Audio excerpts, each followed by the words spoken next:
미국 남가주 이야기 시작합니다. 오늘의 주제는 요즘 같은 시기에 집 사야 하나입니다.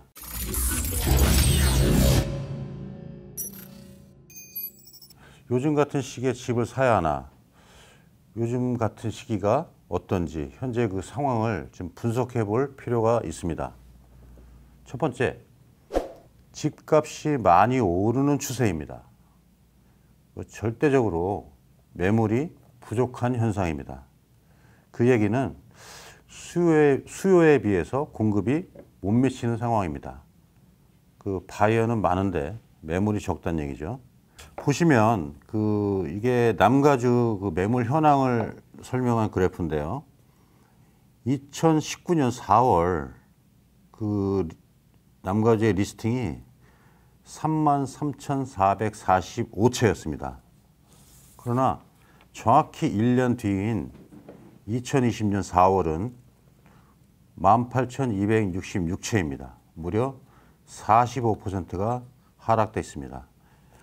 제가 너무 극단적으로 데이터를 뽑았는데요. 아마 이거는 COVID-19, 코로나 사태가 아마 금년 3월에 발생하고 나서 많은 사람들이 패닉이 왔죠. 그래서 집들을 많이 안 내놓기 때문에 19년과 2000년도가 차이가 이렇게 많이 나죠. 극단적으로. 그다음에 그 다음 도표는 주택의 중간 가격 지수인데요. 2015년에 평균 주택 가격이 42만 불 정도였습니다. 그러나 지금 20년 8월 현재, 지난달 현재 62만 2,500불입니다. 무려 5년 사이에 50% 가까이 급등했음을 보여줍니다.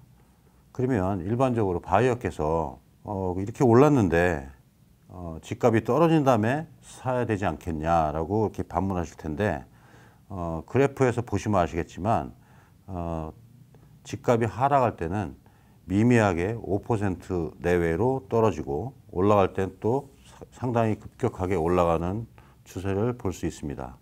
그러다 보니까 매물이 부족하고 셀러스 마켓이다 보니까 데이즈 온 마켓이죠. 매물이 시장에 나와서 머무는 기간을 그래프를 보시면 2015년 1월 달에는 60일이었어요. 평균 매물이. 그러나 점점 줄어들다가 2020년 8월에는 10일에서 12일로 급격하게 줄었습니다. 그 얘기는 집이 나오자마자 불티나게 바로 바이어에 의해서 에스크로가 계약에 들어가서 팔린다는 얘기고요. 그 다음 도표를 보시면 샘플링으로 제가 오렌지 카운티에서 가장 핫한 지역인 얼바인 지역을 주택 가격을 비교해 봤습니다.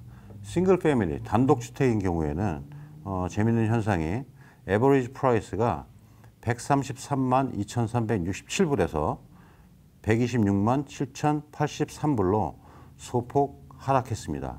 그러나 콘도나 타운하우스 같은 경우에는 2019년 73만 6,966불에서 76만 2,842불 소폭 상승한 것을 볼 수가 있습니다. 그럼 이렇게 리스팅 매물이 많이 줄어든 이유가 무엇인가 분석해 볼 필요가 있습니다.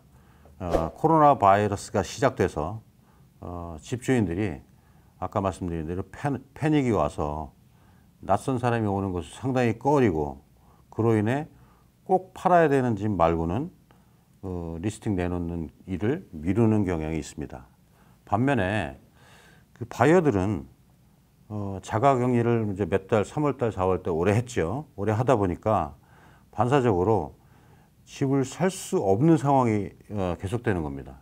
나갈 수 있고 집을 볼 수 있어야 집을 사는데 뭐 집에만 있으라고 하니까 집을 살 수 없는 그 상황들이 계속 이게 눌려진 상황에서 이 눌려진 욕구가 최근 들어서 어떤 활발한 구매력으로 이어지는 상황이 되겠습니다. 그러다 보니 데이즈 온 마켓이 굉장히 시간이 짧아지는 그런 현상이 나타나고 있습니다. 둘째로는 이자율이 한없이 낮다는 겁니다. 그래서 제가 이 방송을 하기 위해서 한번 조사해 보니까 1980년대에는 이자가 13.5에서 15.5%였습니다. 여러분 이게 크레딧 카드 이자가 아니라 모기지 이자가 13.5에서 15.5%였어요. 굉장히 높은 숫자죠. 2019년도 작년이죠. 최근에 1년 전 작년도는 3.5%에서 3.875%. 지금 현재는 이자율이 3% 플러스 마이너스입니다. 경이로운 이자입니다. 3%를 밑도는 그 전례 없는 최저 이자율로 주택 매수, 그 바잉하는 그 최적의 환경이 조성되고 있습니다. 간략하게 정리하면 주택은 비싸지고 이자율은 낮아지고 있습니다. 지난 30년 동안 이 미국에서 계속되는 그 트렌드가 전통적인 트렌드인 것입니다. 미국은 주택 가격이 오르면 이자가 싸지고 주택 가격이 반대로 내리면 이자가 올라가는 현상이 계속되고 있는 것입니다. 한국 속담에 물 좋고 정자 좋은 데가 있으랴라는 말이 있습니다. 이 말의 뜻은 모든 조건을 두루 갖춘 곳이 있기는 힘들다는 말입니다. 다시 본론입니다. 일반 주택 구입의 어떤 목적에 따라서 현재 렌트를 살고 있는 경우에는 답도 필요 없습니다. 제 대답은 살려면 살아입니다. 좀 막말 같은데요. 살려면 살아, 이 앞에 살려면은 live, 거주할 목적이라면 살아, buying, 구매하라는 말입니다. 제가 개인적으로 좋아하는 문구가 있는데요. 그 나이키의 just do it, 실천, 실행이 중요하다는 뜻이죠. 여러분이 만약에 렌트를 월 3,000불 주고 1년을 살았다 그러면 36,000불은 1년 후에 사라지는 금액입니다. 렌트를 10년 살으셨다면 쉽게 심플하게 계산해서 36만 불이 여러분의 주머니에서 밑빠진 도구로 빠진 경우라고 생각할 수 있습니다. 50만 불의 집의 경우를 제가 설명드릴게요. 보통 20% 다운하고 10만 불을 다운하게 되겠죠. 40만 불 융자를 현재 이자인 3%로 융자를 하신다면 재산세나 이런 거 다 빼고 순수 그냥 페이멘트가 1,686불이 나옵니다.